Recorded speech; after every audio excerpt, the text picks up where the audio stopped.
Dolores Herter, written Mike Virgil, born to be an activist, born in 1930 in Dawson, New Mexico.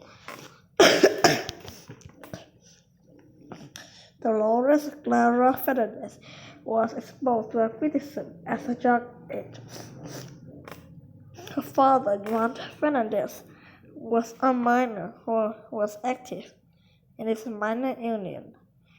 A union is an organization in which workers come together to negotiate with the owner or leader of a business. They may ask for safer working conditions, better pay, or solutions to other issues. They may ask for safer working conditions, better pay, or solutions to other issues that are important to them. The owner or leaders of a business may not listen to one person, however, it's difficult to ignore all the employees, as is later her role in the state government stayed with Dolores all her life. At the age of 3, Dolores moved her mother, Alicia Chavez, and 2 brothers to the lonely community of Stockton, California. Her mother ran a hotel when lowest farm worker of the state. Young Dolores sought fee or even slay them for free. As she grew up, Dolores helped her mother at the hotel. She met many farm workers, including people of Mexican, Filipino, Chinese, and Japanese background. She taught them and learned about their lives and struggled. At Stockton High School, Dolores was a member of many different clubs and organizations. She did well in school, but she also experienced prejudice. One teacher doubted that Dolores could have written an outstanding essay just because she was Latina. When Dolores was 15, several white men attacked her older brother. At the time, he had been wearing a style of clothing associated with minorities. The racial violence deeply affected Dolores.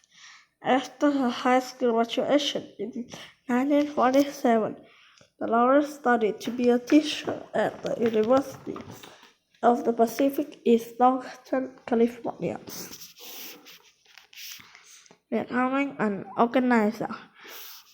Following every college graduation, Dolores taught elementary school in Stockton.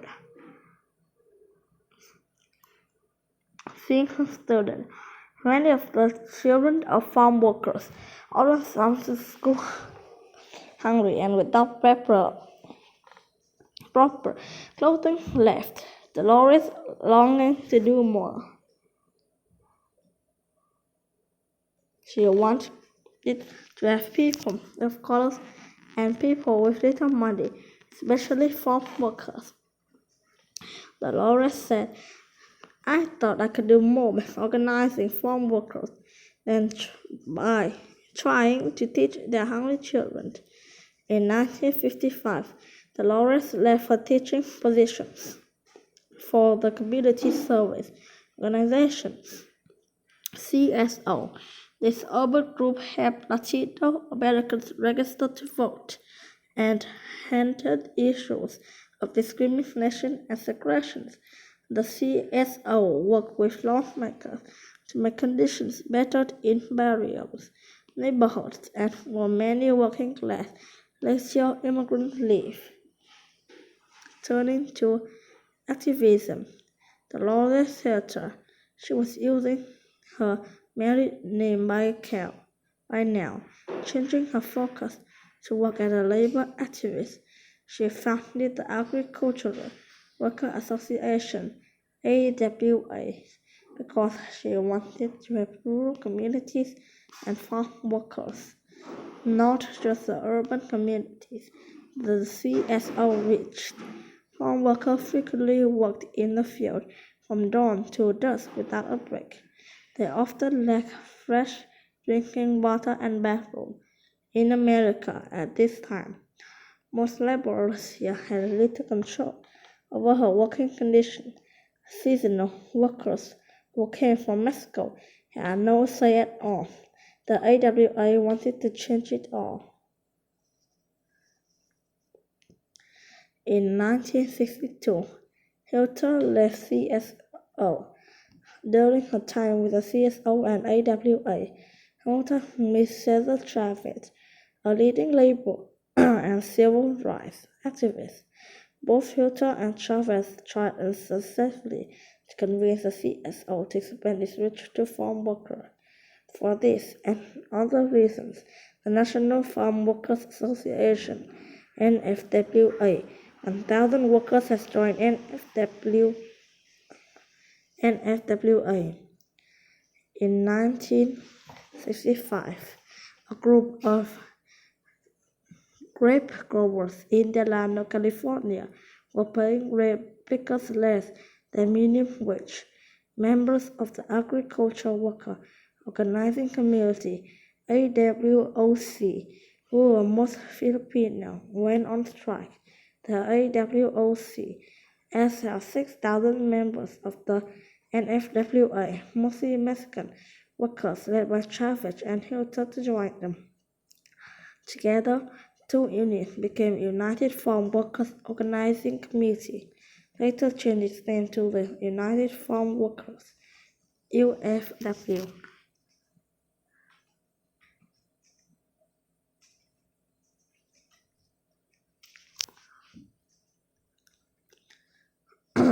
Hilton represented the union in negotiations with grape growers.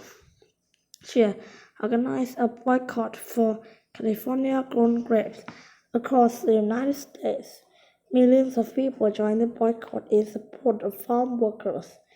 In 1966, Hunter and Chavez led a 340-mile march. They walked from Delano, California to Sacramento, the capital state, to get support for the strike. As a result of their efforts, the state's entire grape industry finally agreed to worker demand. In 1997, grape pickers received a pay raise and the first union contract for farm workers in American history. Now, grape pickers would negotiate as group, using strength in number to ask for better pay and conditions. Changing the law. While the UFW had farm workers, the law did not recognize the union. In 1975, Hilter worked as the chief lobbyist for farm workers. She helped the Agricultural Labor Relations Act passed. This law finally gave farm workers the official right to unionize. In 1980s, Hilter pushed for the Immigration Reform and Control Act. In general, only American citizens can work in the United States. The government can allow people in the United States around people from other countries to come into the country, but often stuck in the middle. Farm needed them, but it was difficult for them to work legally in the United States. Once the law was passed in 1986, it became easier for seasonal workers to find legal work. Working for women and families, Hilter was able to succeed as a female leader in mostly men-dominated fields. However, Hilter wants women to have more opportunity, especially in politics. In a 2017 interview with Public Radio, she discussed the issue women face when struggling to balance work and family. She highlighted how important it is to have women in politics. We do need women to run for office, We need a feminist to be able at the table when the decisions are being made, so that would be the right decision that take women's well-being into account will be made. Helter also has to encourage Latians to run for office at all levels. In 2017, she supported Catherine Catomastro in a campaign to become the first Latina elected to the U.S. Senate. She was successful. Still, while the Latinos made up approximately 17% of the U.S. population in 2017, Latino elected officials remain omnipresent, making a difference.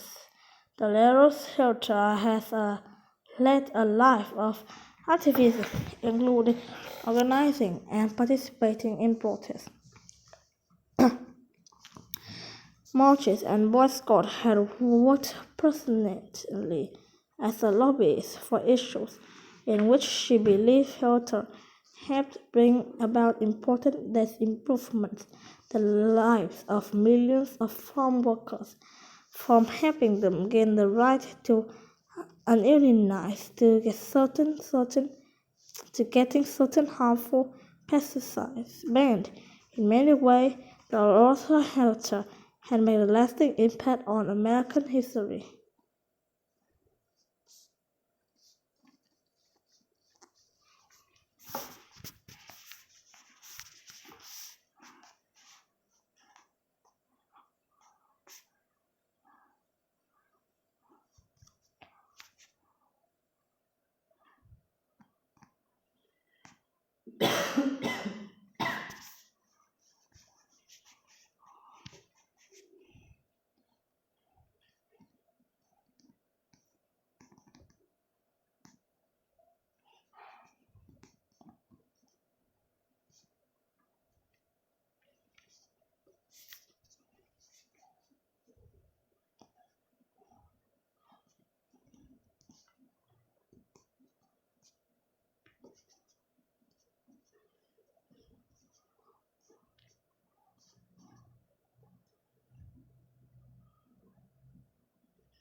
Perfect.